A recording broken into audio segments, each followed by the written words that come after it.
Itu gitu. Jadi teman-teman, jadi kalau yang seandainya pingin mendapatkan beasiswa ke Eropa, bisa dicoba beasiswa Rumania ini, yang dimana teman-teman juga bisa apply-nya secara mudah, tidak ribet seperti yang lain. Kalau nggak mau ribet ya bisa juga apply beasiswa Rumania ini gitu ya.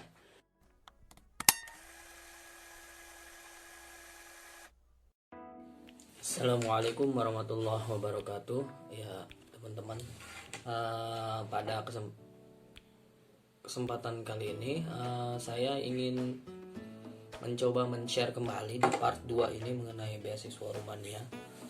Mungkin ada sedikit-sedikit tipsnya secara personally, secara pribadi ya. Tapi belum tentu juga itu bisa menjamin kelulusan para pelamar beasiswa, tapi secara pengalaman pribadi akan saya ceritakan. Jadi tahun kemarin dengan pendaftaran yang sudah dibuka ini berbeda ya. Berbedanya mulai dari formulir, yaitu lebih sederhana, kemudian CV juga menjadi salah satu formulir gitu ya. Maksudnya apa? Nah, sekarang itu ada formulirnya, ada appendix 1, yaitu ya tinggal diisi sama kita. Kemudian appendix 2. Nah, appendix 2 ini adalah CV. Nah, kalau dulu CV itu di luar appendix 2. Nah, sekarang CV termasuk di dalam appendix 2. Jadi teman-teman jangan pusing gitu, CV wajib gak? Ya wajib gitu ya, karena termasuk di dalam appendix 2, tapi bukan CV yang kita bikin sendiri, tapi sudah ada standarnya ya. Nah, itu ada formatnya, ada di appendix 2. Kemudian apalagi persyaratannya sama saja kayak ijazah terakhir kita, kemudian transkrip nilai yang ada di belakang ijazah kalau SMA ya, kemudian akte lahir dan halaman paspor ya, paspor kita. Nah, ini penting juga ya. Kemudian persyaratan-persyaratannya bisa dikirim email untuk tahun ini ya. Maksudnya untuk pendaftaran periode ini bisa dikirim email melalui Kementerian Luar Negeri atau KBRI Bukares, nanti saya cantumin di bawah, atau Kedubes Rumania yang ada di Jakarta gitu ya, ataupun bisa menyerahkan langsung ya ke Kedubes Rumania di Jakarta. Nah, teman-teman bisa pilih, jangan mengirim di kedua email. Nah, pilih salah satu, atau di Kedubes Rumania di Jakarta atau KBRI Bukares. Nah, itu penting juga ya. Nah, secara pribadi beasiswa ini, Romania ini mengeluarkan beasiswa kepada seluruh anggota non Europe ya, terutama di Asia, kemudian Afrika, Asia Tengah. Nah, banyak teman-teman saya juga banyak, ada yang dari Kongo, ada yang dari Sudan, ada yang dari Syria, ada yang dari Yaman. Nah, itu kuotanya juga tidak tidak menjamin setiap negara ada yang lolos banyak gitu ya, karena Indonesia pun kemarin 5, sekarang 5, mungkin tahun depan juga 5 gitu, tapi kita nggak ada yang tahu. Yang jelas kuotanya adalah, kalau tidak salah saya baca websitenya juga, 85 orang per seluruh negara gitu ya. Jadi bukan 85 orang per negara, bukan. Nah, jadi teman-teman juga bisa apply beasiswa Rumania ini, terserah pilih universitasnya yang sesuai dengan kehendaknya masing-masing. Maksudnya bisa, karena kita ini kayak beasiswa yang bisa milih gitu ya, bisa milih universitasnya terlebih dahulu. Kalau kita lolos ya kita akan ditempatkan di universitas itu gitu, tidak kayak kalau nggak salah di Sudan gitu ya, kita yang penting apply dulu nanti ditempatkan di mana gitu. Nah, itu nggak kayak gitu, tapi kita milih dulu baru nanti kita langsung ditempatkan sesuai dengan pilihan kita gitu ya, universitasnya, fakultasnya. Nah, apakah wajib bahasa Rumania? Ya, untuk tahun ini ya wajib ya, S1 S2 kita wajib belajar pengantar bahasa Rumania, atau kita belajar bahasa dulu 1 tahun, tapi untuk S3 tidak diwajibkan ya. Nah, itu apakah bayar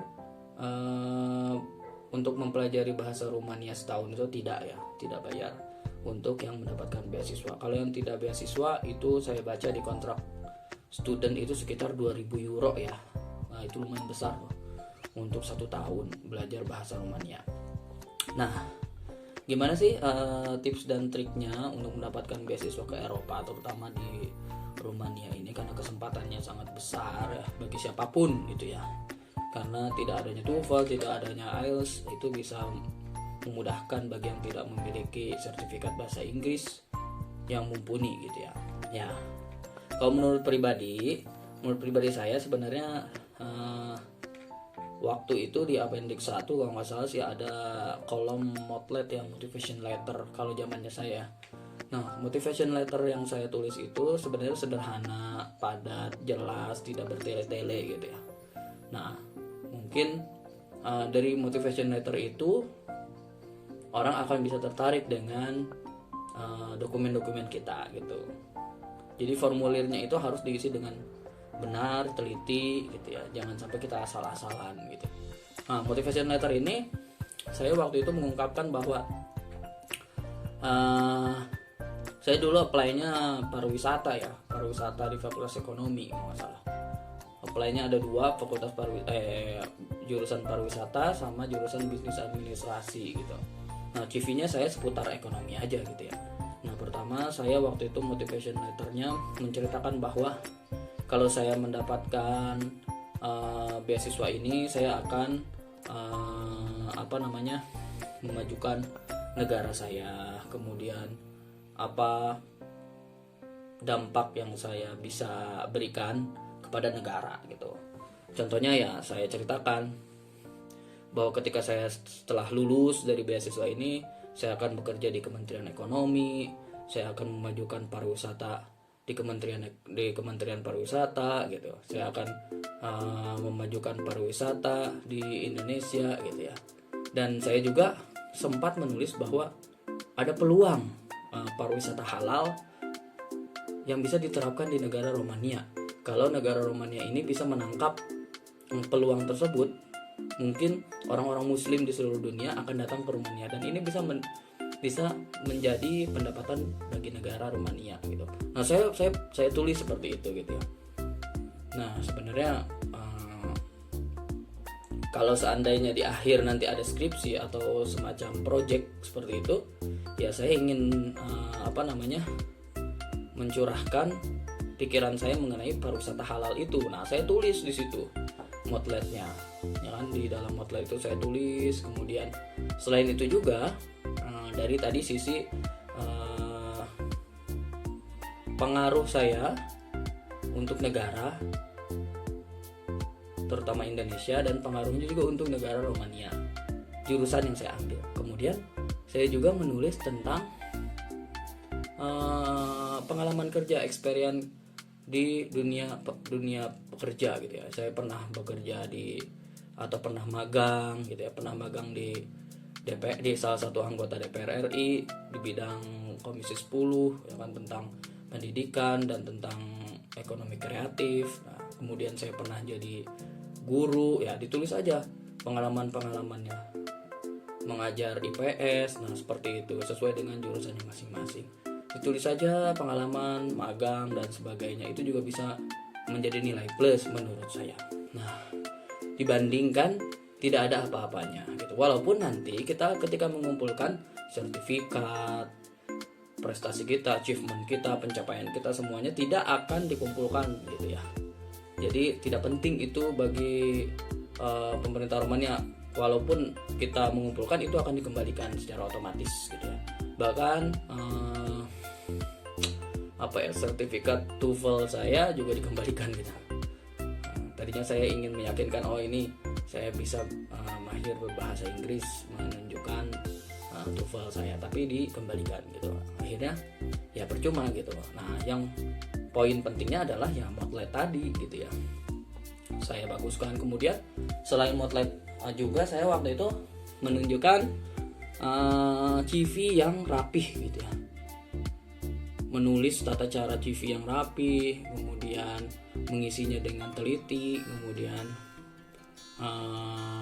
ya di situ juga ada pengalaman organisasi, kemudian ada pengalaman kerja juga, ya hampir sama kayak Motlet tadi, tapi terstruktur gitu, lebih terstruktur dan rapi gitu. Nah CV saya, nah akan tetapi ya tahun ini kan nggak tahu ya, saya di appendix 1 itu mungkin lebih sederhana, tidak ada Motlet dan sebagainya. CV juga Europass standar gitu kan ya, sudah ditentukan formatnya ya. Semoga aja kalau kalian mau apply beasiswa ini ya diisi dengan teliti gitu, diisi dengan serius gitu, jangan ada yang tidak diisi, kemudian jangan ada yang terlewatkan lah gitu ya. Kalau bisa sih di CV sesuai dengan apa yang ada di dalam format gitu ya, nggak usah ditambah-tambah gitu. Nah itu sih pengalaman pribadi saya tentang apply beasiswa Rumania tahun ini sih, tahun kemarin, periode kemarin gitu ya, maksudnya di bulan Februari akhir. Nah teman-teman juga bisa apply gitu. Jadi benefitnya sebenarnya banyak gitu, walaupun tidak seperti Eropa lainnya gitu ya. Kita bisa dapat asrama di sini, tapi akomodasi juga di diskon. Adapun di universitas lain juga ada yang gratis gitu ya. Tapi di Brasov ini tidak gratis, cuma dapat diskon. Cuman saya juga dapat info bahwa kalau kita mengajukan ke rektor tentang kondisi ekonomi kita, kondisi kita seperti apa, itu bisa sebenarnya gratis. Ada orang Sudan di sini mengajukan ke rektor surat secara resmi, itu bisa gratis asramanya. Jadi ya kita coba aja, banyak peluang. Kemudian ya lumayan juga dapat uang saku ya di sini sekitar 65 euro ya, sekitar 1,1 1,2 lah ya kalau dirupiahin. Nah itu gitu. Jadi teman-teman, jadi kalau yang seandainya pingin mendapatkan beasiswa ke Eropa, bisa dicoba beasiswa Rumania ini, yang dimana teman-teman juga bisa apply-nya secara mudah, tidak ribet seperti yang lain. Kalau nggak mau ribet ya bisa juga apply beasiswa Rumania ini gitu ya. Jadi teman-teman juga jangan lupa ya berdoa setelah mengapply ya. Saya juga waktu itu ketika pengumuman juga kaget karena harus meng-email terlebih dahulu. Dulu pengumumannya ada di Kedubes Romania di Malaysia, jadi saya email apakah saya lulus atau tidak. Ada yang jawabannya belum dapat kesempatan, ada yang jawabannya congratulations gitu. Saya salah satu orang dari 5 orang yang lulus gitu ya, mendapatkan beasiswa Rumania. Dan ya alhamdulillah gitu ya, bersyukur bisa menginjakan kaki di Eropa ya, istilahnya secara cuma-cuma gitu ya, bisa melihat keindahan Eropa gitu ya. Ya teman-teman, segitu aja ya part 2 dari tentang beasiswa Rumania ini. Semoga teman-teman juga bisa terinspirasi. Nanti saya akan buat vlog-vlog yang lainnya, dan tetap stay tune atau di channel Munzir Amjad ya. Terima kasih. Assalamualaikum warahmatullahi wabarakatuh.